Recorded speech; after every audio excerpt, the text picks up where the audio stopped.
ওই যুবকের আল্লাহ যদি দাঁড় করায় তোমারে প্রশ্ন করে, তুই কেন পারলি না রে বেঈমান, কি জবাব দিবা আল্লাহর আদালতে? যতই মাস্তানি করো, ফেরাউনের থেকে বড় মাস্তান আর কিয়ামতের আগে আসবে না। নমরুদের মতো বড় মাস্তান আর সন্ত্রাসী কেউ আসবে না।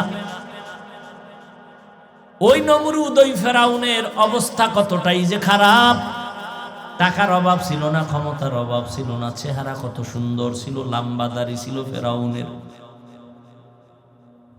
দীর্ঘ 40 বছর ফেরাউনের ঠান্ডাও লাগে নাই, এতটা পাওয়ারওয়ালা ফেরাউন।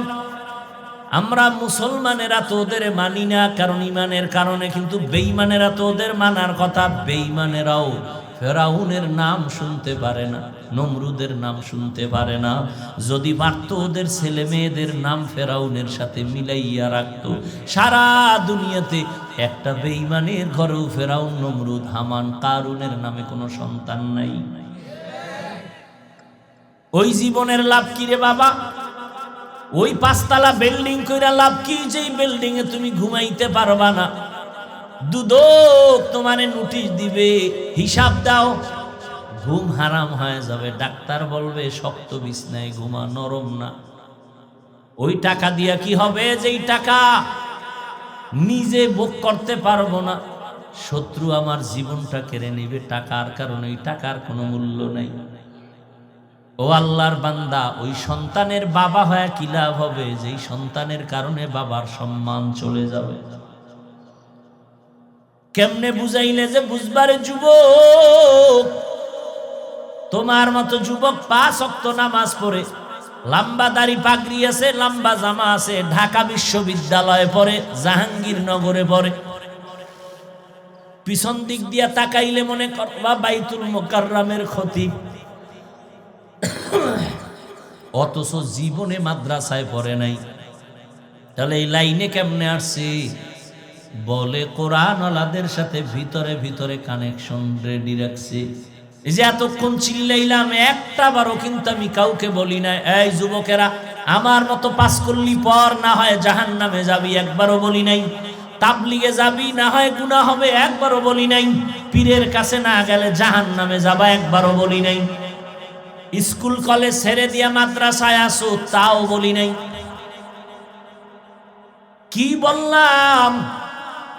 বলতে চাই তুমি যে পড়ো, কলেজে পড়ো, আলহামদুলিল্লাহ আলহামদুলিল্লাহ আলহামদুলিল্লাহ, তবে দাবি রইল আমার আল্লাহকে ভুলবা না, নবীরে ভুলবা না।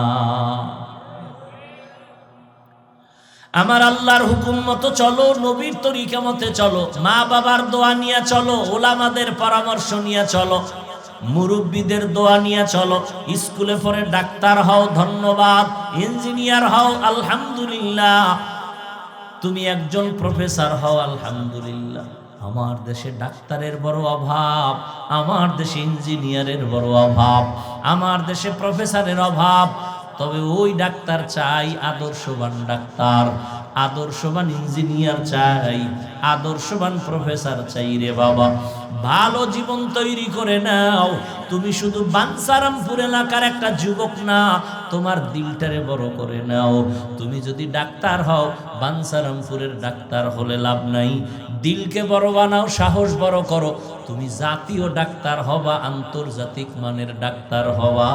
আর ওই আন্তর্জাতিক মানের যদি তুমি স্মৃতি বিচরণ করতে চাও, তাহলে তোমার চরিত্র সুন্দর লাগবে, না হয় হবে না।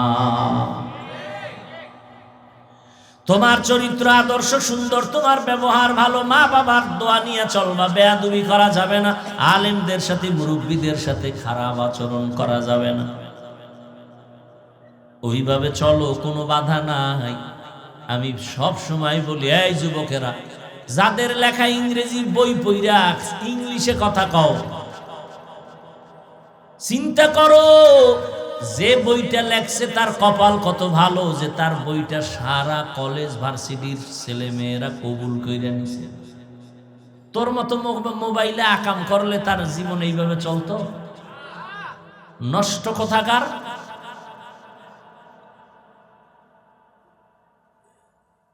চেহারাটার মধ্যে কিচ্ছু নেই, তুই পৃথিবীর যত মেডিসিন দিবি, খোদার কসম তোর চেহারা আরো খারাপ হবে।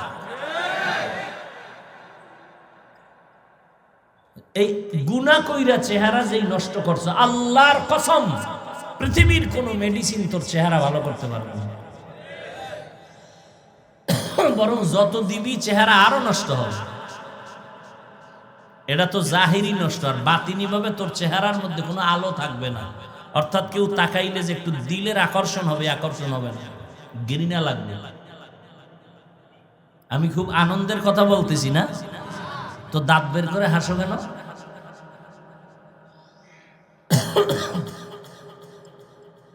আর যদি চেহারা আকর্ষণীয় করতে চাও, তাও কসম করে বলে যাই, যদি চেহারা আকর্ষণওয়ালা করতে চাও, আল্লাহর কসম নেক আমল ছাড়া চেহারার আকর্ষণ হবে না।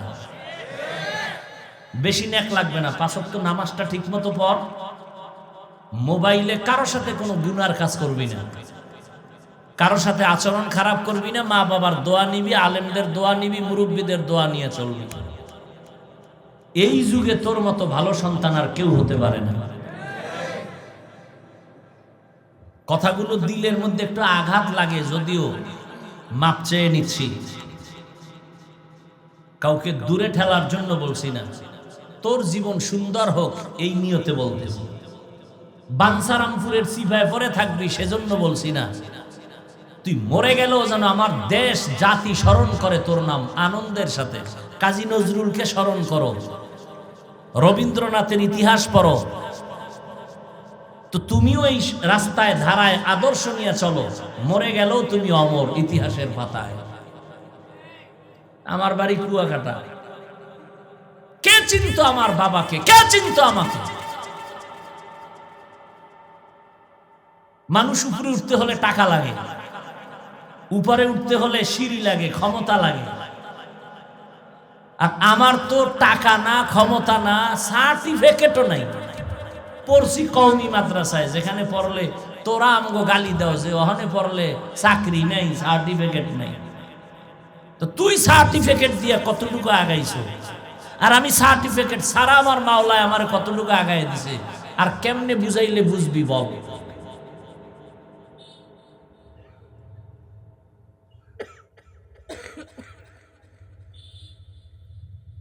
আল্লাহ যদি হেদায়েত না দেয় কি করার আছে?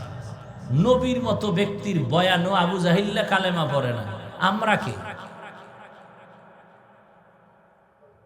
ও পর্দার আড়ালের আম্মা জানেরা, আপনাদের মর্যাদা পুরুষের থেকেও বেশি। আপনারা নবীদের মা, সাহাবায়ে কেরামের মা, আলেম হাফেজের মা, খাদিজা রাদিয়াল্লাহু আনহার মতো নারী, ফাতেমা রাদিয়াল্লাহু আনহার মতো নারী, আয়েশা রাদিয়াল্লাহু আনহার মতো নারী। আরে আম্মা জান, ইসলাম আপনাদের এত মর্যাদা দিয়েছে, কিয়ামত পর্যন্ত দুনিয়ার ভিন্ন কেউ আপনাদের মর্যাদা বাড়াতে পারবে? যদি কোনো বেঈমানের বাচ্চা বলে নারীর মর্যাদা আলাদা বাড়াবো, নারীর সম্মান জীবনে হবে না, ওদের চালাকির কারণে নারীরা হবে আরো অপমান।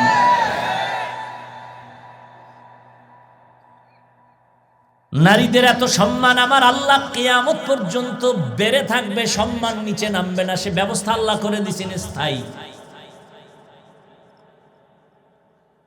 নারীরা নবী না নবীর মা,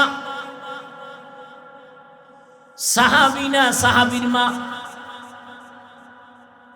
আলেমের মা, হাফেজের মা। এই জমিনে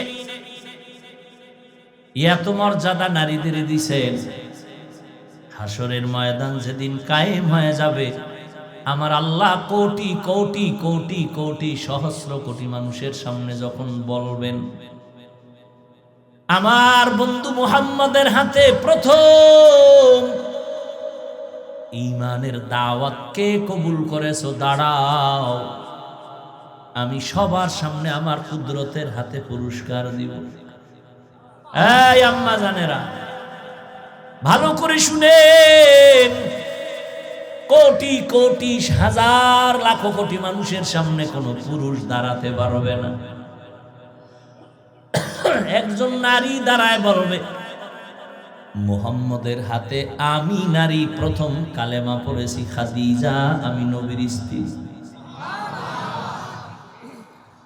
আল্লাহ যদি বলে আমার দ্বীনের পতাকা ঝান্ডা উঁচু করার জন্য বেঈমানের মোকাবেলায় কে জীবনে শহীদ হয়েছে প্রথম দাঁড়াও, দুনিয়ার কোন পুরুষ দাঁড়াতে পারবে না, একজন নারী দাঁড়ায় বলবে, ও আল্লাহ, দ্বীনের জন্য আমি আমার গলা কেটে দিয়েছি, দ্বীনের জন্য বেঈমানের মোকাবেলায় আমি এক নারী সুমাইয়া রাদিয়াল্লাহু আনহা। মক্কা থেকে হিজরত করেছো ইসলাম বাঁচাবার জন্য, কে প্রথম দাঁড়াও, দুনিয়ার কোন পুরুষ দাঁড়াতে পারবে না, প্রথম যেই নারীটা দাঁড়াবেন হিজরত করেছে হাবশায়, নবীজির কলিজার টুকরা কন্যা রুকাইয়া রাদিয়াল্লাহু আনহা, ওসমান গনি রাদিয়াল্লাহু আনহুর স্ত্রী। এরে আম্মা জানেরা, এই দুনিয়াতে আখেরাতের লাইনে বলেন আর দুনিয়ার লাইনে বলেন, যত সন্তান ভালো হয়েছে মায়ের অবদানের কারণেই হয়েছে। এজন্য বিশ্ব বরেণ্য দার্শনিক ইমাম গজালি রহমাতুল্লাহ আলাইহি বলেন, কে এই নাম কোন, কি নাম? গজালি, গজালি না, বিশুদ্ধ নাম ইমাম গজালি। ইমাম গজালি রহমাতুল্লাহ আলাইহি বলেন, প্রত্যেকটা সন্তানের জন্য মা হলো প্রাথমিক শিক্ষিকা। মা সন্তানকে যা শিখাবে তাই শিখবে। এরে আম্মা জানেরা, আল্লাহ আপনার উপরে কোনো বোঝা চাপায় দেন নাই, আবার যেই বোঝা দিছে এই বোঝা পুরুষে চাইলেও নিতে পারবে না। ওই বোঝা বহন করার জন্য আপনার বাহিরে নয়, ঘর আপনার জন্য নিরাপদ। আপনি ঘরে থাইকা আরামে খাবেন আর ঘুমাবেন, সন্তানকে আদর্শ ডাক্তার বানাবেন, আদর্শ ইঞ্জিনিয়ার বানাবেন। আপনার খানা রৌদ্র নাই, বৃষ্টি নাই, ব্যবস্থা করার দায়িত্ব আপনার স্বামী। আপনি আরামে খাবেন আর ঘুমাবেন, কত সম্মান। আর গাধার মতো কষ্ট করবে পুরুষ, কামাই করো, ঘরে পৌঁছায় দাও। নারীদের এত সম্মান ইসলাম দিছে, সব কথা বলাও যাবে না, তো পুরুষেরা আমার এখানে বান্ধে রাখে। ইসলাম এই পরিমাণ মর্যাদা নারীদের দিছে। হাদিস খুলে খুলে যদি সব কথা কই, মহিলারাও আপনাকে ঘরে জায়গা দিবে না, আর আপনারাও আমার এখানতে যাইতে দিবেন না। এমনি তো পাওয়ার কম নাই, আবার খাইছেন ওই বউর বাড়ির পচা পায়খানার নামে যৌতুক। এত জুতার বাড়িটা আজকে বিসমিল্লাহ সারা খাইবেন। এক তো ওই হারাম খাইয়া পাওয়ার বাড়াই দিছেন, যে আমার বাবারটা দিয়া চলতেছে, আবার বড় কথা কেন?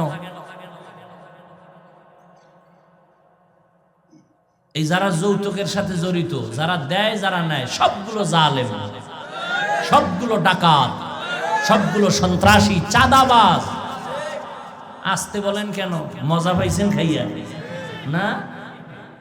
ওই হারাম খাইয়া সন্তান হবে ভালো সন্তান?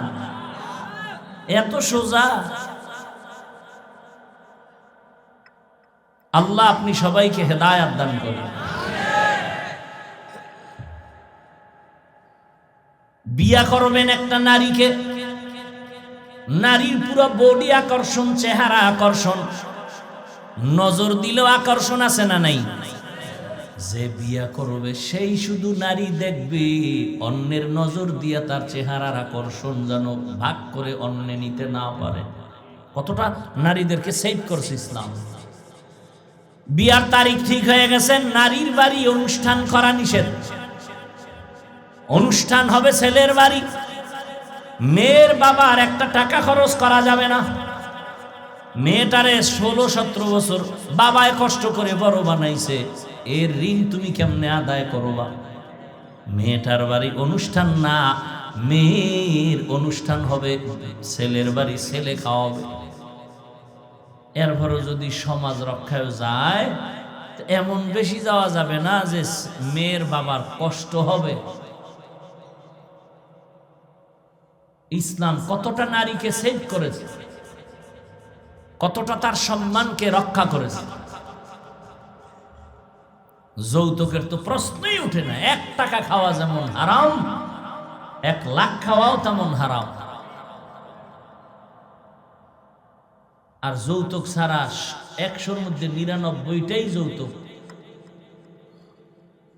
আমরা কেমন মানুষ হইব? পরেরটা খাওয়ার জন্য লালায়িত হয়ে আছে।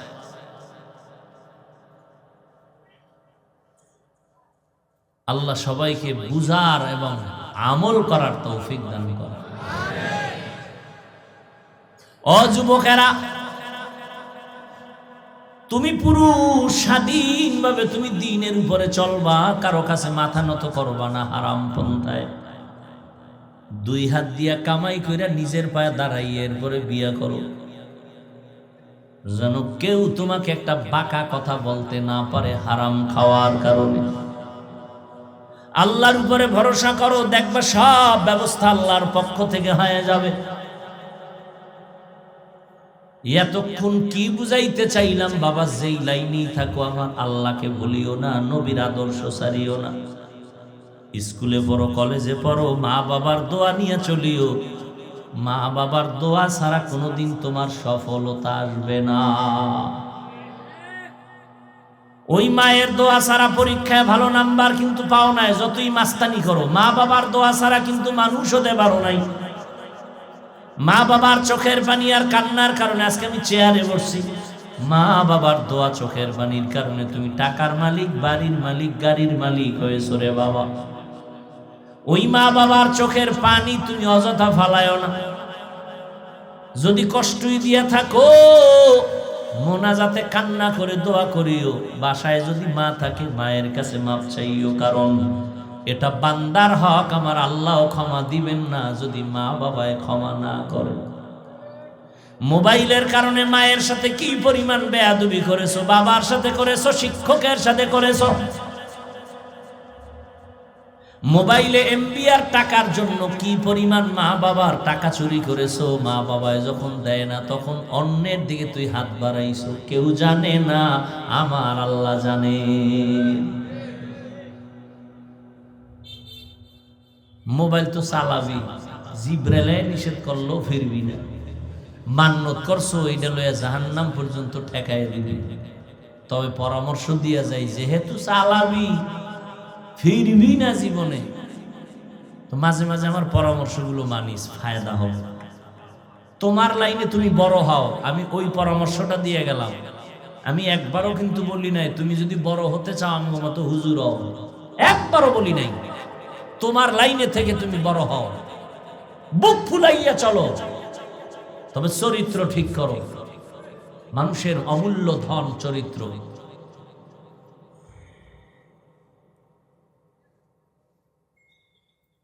মোবাইলটা সারা রাতের ডিউটি যখন শেষ করে এবার তুই ঘুমে যাবি, আকামের ডিউটি যখন শেষ, এবার ঘুমাবি, ঠিক সেই সময় বলে গেলাম মনে চাইলে করবা, মোবাইলে ইউটিউবে সার্চ দিবা কোরআন তেলাওয়াত দিয়া, মক্কা মদিনার ইমাম আসবে, একটার উপর টাচ করে বালিশের পাশে মোবাইলটা ফালায় রাখবা, তেলাওয়াত চলতে থাকবে, শুনতে শুনতে ঘুমিয়ে যাবা। তোমার আকাম বন্ধ করতে কিন্তু কই না, তুমি এটা করবা, আমি কইলেও করবা, না করলেও করবা। কারণ এই আকাম করার লেগে মা ছাড়তে পারবা, তুমি এমন রেডি হইছো যে মা যদি বাধা দেয়, মা বাপ সব বাদ। তাহলে আমি হুজুরের বাদ দিতে তোমার বিসমিল্লাহ লাগবে না, তার কি কম, ওই কোরআন তেলাওয়াত শুনো। আর ইউটিউব বা গুগলে সার্চ দিয়া মাঝে মাঝে সৌরজগৎ নিয়ে গবেষণা করো, মানুষ নিয়ে গবেষণা করো, আল্লাহ কেমনে আমগো বানাইছেন। বেঈমানেরা মুসলমান হয় কেন? এটি গবেষণা করে, তোমার মতো বাথরুম বোঝাই করে নাই, অল টাইম গবেষণা করে। গবেষণা করতে করতে চাঁদের দেশে গেছে, বুঝছো? চাঁদের দেশে যাইও দেখতেছে চাঁদের গায়ে ফাটল দেখা যায়। এই দেখা মাত্রই দুইজন বৈজ্ঞানিক কালেমা পড়ে ফেলেছিল, নীল আর মস্টাং মাইকেল কলিন্স। ইতিহাস এগুলো পড়ো, তুমি গুগলে সার্চ দিলেই তো সব পাও। সৌরজগৎ নিয়ে গবেষণা করো, কাগজ কলমে লেখো। তুমি যে লাইনেই থাকো, তোমার চতুর্মুখী জ্ঞান থাকতে হবে, না হয় বড় হতে পারবা না। সেদিন এক ডাক্তারের লেকচার শুনলাম, হাদিসের একটা শব্দ, ডাক্তার হাদিসের একটা শব্দ দিয়া মাত্র 42 মিনিট লেকচার দিয়েছে। এত সুন্দর কথা বলছে। আমি রাত্রে একটা লেকচার শুনছি, তাও তিনি একজন ডাক্তার, জেনারেল লাইনের। এমন সুন্দর লেকচার দিয়েছে, এত সুন্দর কথা। আজকে তাকে হায়ার করে নিয়ে যা আধা ঘন্টা লেকচার দিবে, তার এই জন্য শিডিউল নিতে হয়, হাদিয়া দিতে হয়। জেনারেল লাইনের মানুষ সব শিক্ষিত বয়া রয়েছে অডিয়েন্সের মধ্যে, হল রুমে।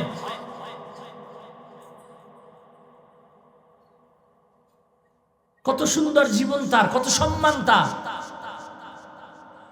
আমি চাই তুমি ওই রকম সম্মানওয়ালা একটা সন্তান হয়ে যাও। আমার দেশের সুনাম রক্ষা হবে, আমার জাতি উপকৃত হবে। তুমি ডিসি হইবা, কোরআন পড়নেওয়ালা ডিসি হও, কোরআন পড়নেওয়ালা এসপি হয়ে যাও। আমার দেশের ডিসি থাকবে, নামাজ পড়বে, আমার দেশে এসপি নামাজ পড়বে। এরকম এসপি ডিসি আছে না নাই? এদের কাছে যদি যাও, জীবনে কোনোদিন কোরআনের মাহফিলের অনুমতিতে বাধা দিবে না।